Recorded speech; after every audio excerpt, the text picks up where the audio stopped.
தாங்களை பார்க்கின்ற பொழுது மிகவும் மகிழ்ச்சியாக இருக்கிறது. ஏனால் அந்நியராக இருந்தாலும் படியேறி வந்துவிட்டால் பட்சத்தினையாவது கொடுக்க வேண்டியது தமிழுடைய பண்பாடு.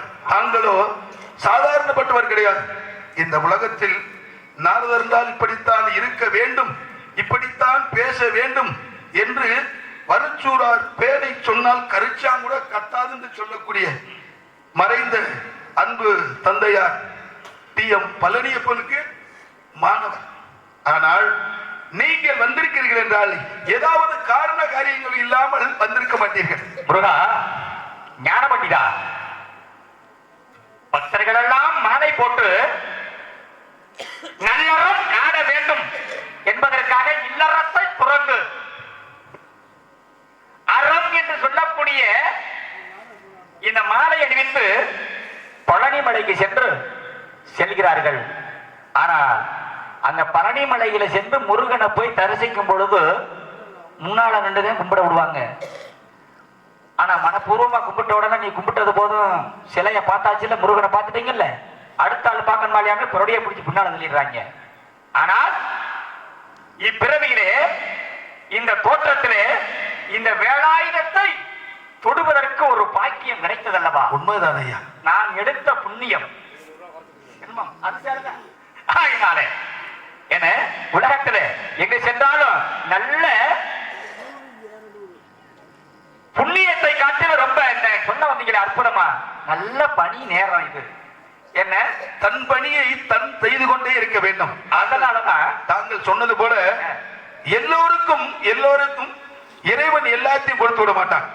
யார் யாருக்கு கொடுக்கணும் என்று இருக்கிறதோ கொடுப்பதை யாராலும் தடுக்க முடியாது, தடுப்பதை யாராலும் கொடுக்கவும் முடியாது. ஆக ஒரு மனிதன் பிறருக்கு புத்தி சொல்வதை விட தன்னை தான் உணர வேண்டும். ஆக முதலில் நாம் ஒழுக்கமும் நம்மளுடைய கடமையும் நாமல் எப்படி இருக்கிறோமோ இறைவன் நமக்கு கொடுத்த பெரிய வரம். இது நம்ம முன்னோர்கள் செய்த புண்ணியம்.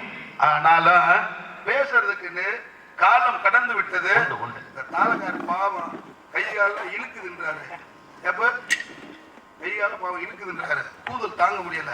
ஆகையினாலே வந்த காரண காரியத்தை முருகா ரத்தின சுருக்கமாக இதோ கோருகிறேன். ஆகையினால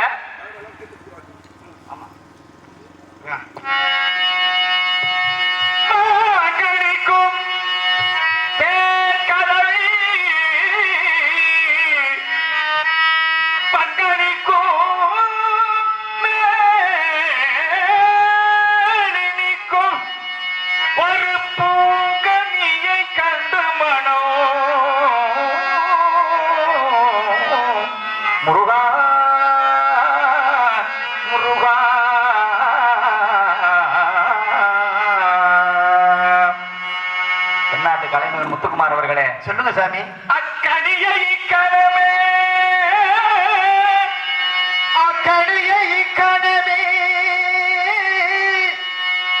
என்ன இந்த சுதியில பாடுறதுனால இன்னும் என்ன குறைக்கப்படும். அக்கடியை கனவே கொய்யாமல் கொய்து அணைத்திடுவீர் முருகா முருகா முருகா முருகா முருகா முருகா. இத இந்த முடிவுல சக்கரவாகத்துல ஏன் நிறுத்தணும் அப்படின்னா இந்த ராகத்துக்கு உங்களுக்கு சம்பந்தம் உண்டு. நீங்க குழந்தையாக தாமரை மலர்களிலே என பீம்பிளாச ஆரம்பிச்சு சக்கரவாகத்துக்கு வந்திருக்கோம். அதனாலதான் இந்த சக்கரவாக ராகத்துலதான் கார்த்திகை பெண்கள் எல்லாம் தாங்கள் குழந்தையாக ததும்பி ஒதும்பி விரும்பி இருக்கின்ற நேரத்தினாலே உங்களை எடுத்து மார்போடு அனைத்து பாடப்பட்ட ராகம் சக்கரவாக மங்கனுக்கு நெல்கனி வந்தனைக்கு மேலே நிற்கும் ஒரு பூங்கனியை கட்டுமன குறித்தேன். ஐயா அக்கறையை இக்கரனை கொய்யாமல் கொய்த அணைப்புற காலமல நினைக்கிற விதற்கனே நாங்கள் உழைக்க வேண்டும். உண்மைதான் ஐயா. ஏன்னா கற்றாரை கற்றார் காண்பது சொல்வார்கள். முதல்ல சாரியில இருக்கணும், இல்லைன்னா சரியில இருக்கணும். ஆமா, இது ரெண்டும் இல்லைன்னா சபைக்கு ஏத்துக்கிறார். அகல ஆள உழுவதை விட அகல உழுவது பெரியது என் தந்தையார் சொல்வார். என்ன காரணம்னா 5000 பேர் இருக்கிறதுல கஜ கஜ கஜன்னு என்ன செஞ்சாலும் தெரியாது. ஆனா ஒரு 5 பஞ்ச பூதம் சொல்லக்கூடிய ஒரு 10 பேர் 15 பேருக்காக பாருங்க, அவங்க இந்த கலையை கற்று உணர்ந்து ரசித்தவர்கள். ஆனால் தாங்கள் பாடக்கூடிய ராகத்தை கேட்கின்ற பொழுது தாங்கள் கண்டு வந்த கனியினுடைய சிலாக்கியத்தை நான் அறிய வேண்டும் என்றால் சிலாக்கியம் என்ன முனியே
செவி என்று சொல்லக்கூடிய ஐம்புலன்களுக்கும் சுவை தரக்கூடிய கனியை பச்சைகள் கண்ட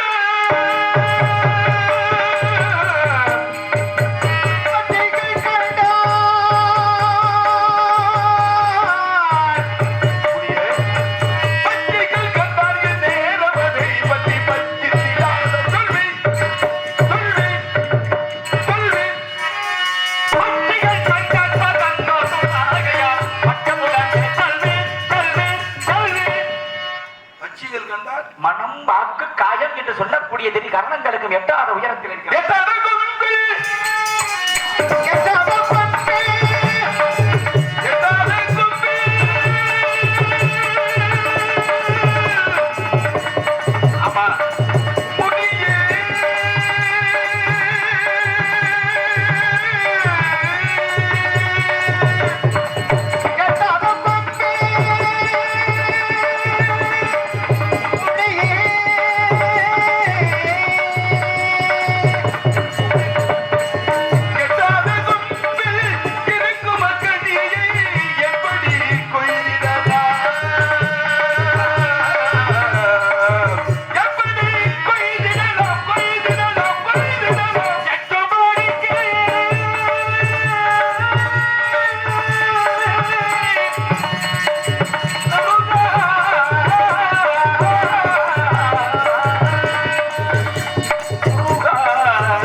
என்ன சொல்றியா? என்ன குறியோடுதான் குறிக்கோளோடுதான் அடியன் வந்திருக்கிறேன். இவ்வளவு நேரம் கனி கனி என்று மணி முருகா, இவ்வளவு நேரம் தான் அதுதான் உலகத்துல ஓடிக்கொண்டிருக்கின்றது. முருகா, வேற ஒன்றும் இல்ல.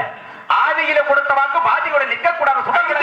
அறியாத பருவத்திலே பெஞ்சிலே என்னைத்தான் மணக்க வேண்டும் வேண்டும் வேண்டும் என்று நினைத்தாலே அந்த சுதந்திரமா இருக்கக்கூடிய சுந்தரவல்லியைத்தான் பார்த்து வந்தேன் என்று இவ்வளவு காலதாமதமாக சொல்றீங்களையா? இப்பவே போய் போறீங்க. என்னையா வேற எதுல ஆறு போக போறா? யாரு? திருவானந்தவாடியார போக போறாரு. ஏன் அப்படின்னா இப்ப வேகமா போறேன்னா தகப்பை பேச்சு கேட்காத இல்ல தருதலைன்னு சொல்லுவாங்க. நீங்களும் கேட்கல, நானும் கேட்கல. நீங்க எப்ப கேட்கல? நீங்க எங்க வீட்டுக்கு வந்தீங்க பாருங்க. ஆமா, அன்னைக்கு நான் கேட்கல. ஓஹோ, ஆனா லேசா விட்டு ஓடி பண்ண மாட்டீங்க. எப்படியா எனக்கு தெரியாது.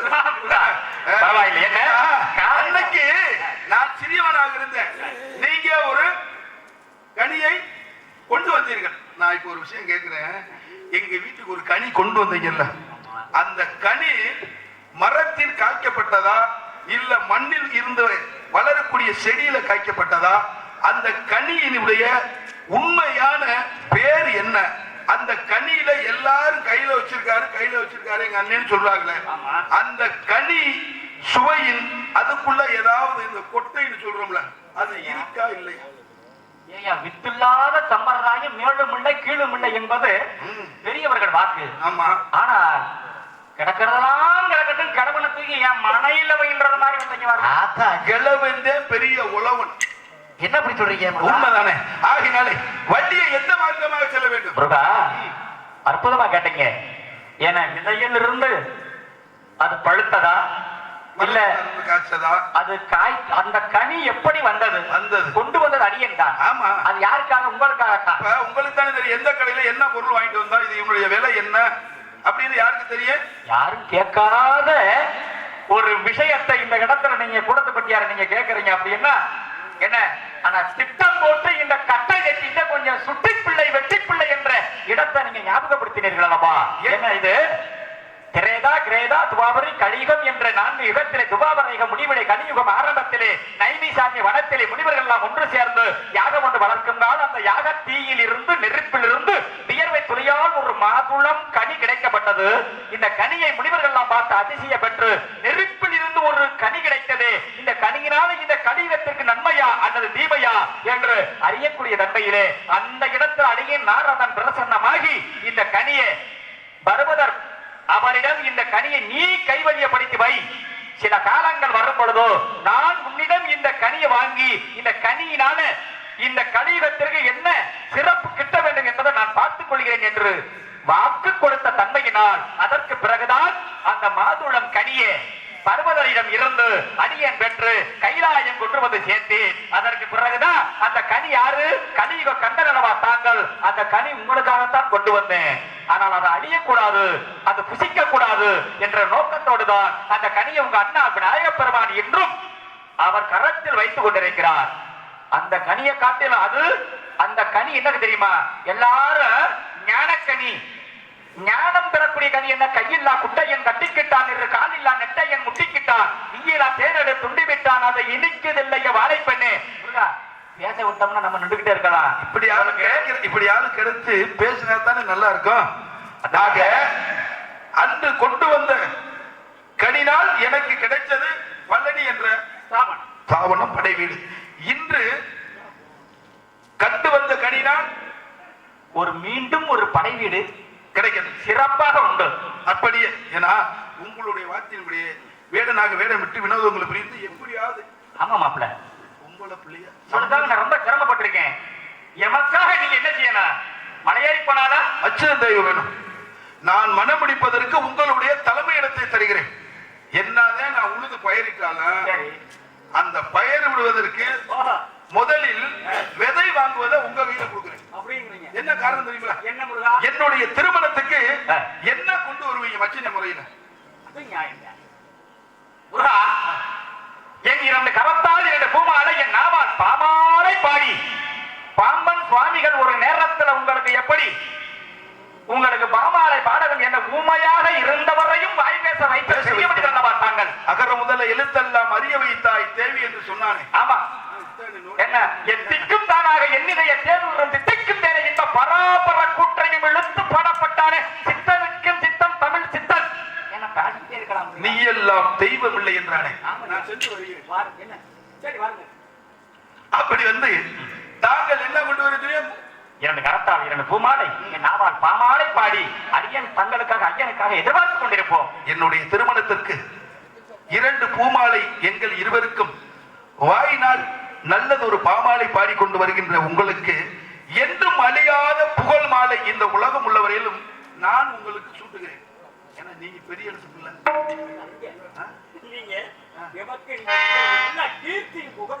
நான் பெரியவனா நீங்க பெரியவனா? இந்த இடத்துல நீங்க தான் முருகா, ஸ்தாபனத்தில் நீங்க தான் பெரிய ஆளு. ஐயா, தமிழ் கடவுளாக வருவதற்கு காரணமா இருந்தது யாரு? யாரு காரணமா இருந்தது வருவதற்கு? சித்தாக இருந்தாலும் அத படர்ந்து இருக்கக்கூடிய ஸ்தாபனம் உங்களுக்கு அல்லவா? ஐயா, எங்க வாத்தியார் சொன்ன மாதிரி சொல்லி கொடுத்த வார்த்தையே கட்டி கொடுத்த சோத்தம் சாதமும் அதாவது கற்றத்தையும் கற்ற வித்தையும் கட்டி கொடுத்த சாதமும் சாதமும் தக்க நேரத்தில் பயன்படாது. அப்ப உங்களை வந்து என்னைக்கு நான் ஏன் உங்களுக்கு பெருமையா சொல்றேன் அப்படின்னா, நீங்க அன்னைக்கு வந்து எங்க வீட்டுல அந்த 10 நாள் ஒரு சண்டையை உருவாக்கலைன்னா என்ன எல்லோருக்கும் இப்படி தெரியுமா? இதை தெரிய வைத்ததுக்கு யாரு தெரியுங்களா? என் தம்பி சீமை, எங்க அண்ணன் ரத்னா, என் தம்பி வேளாங்கண்ணி, என் தம்பி செல்வம், இவங்களெல்லாம் நான் மறக்க கூடாதுல்ல. அதான உண்மை. என்ன தம்பி, சென்று வருகிறேன்.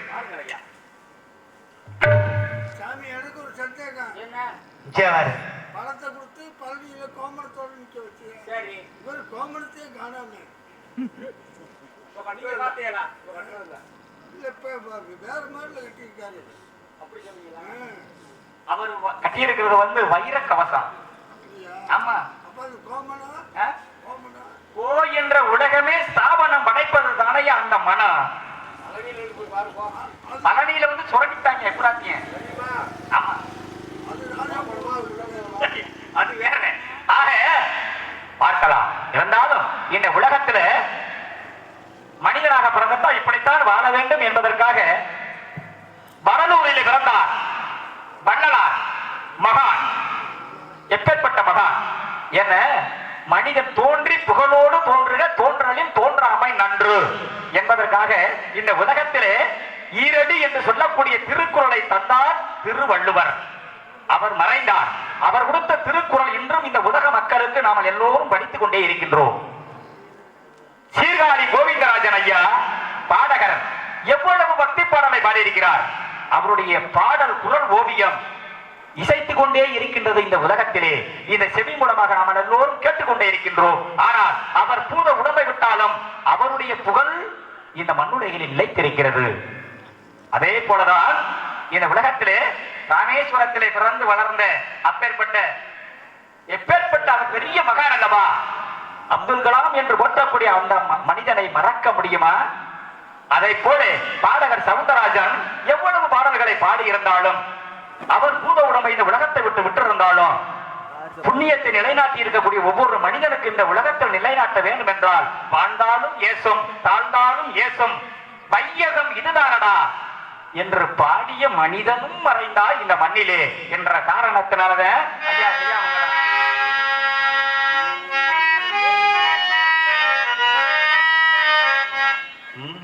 வாழ்ந்தாலும் ஏசும் தாழ்ந்தாலும் ஏசும்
பண்றேன்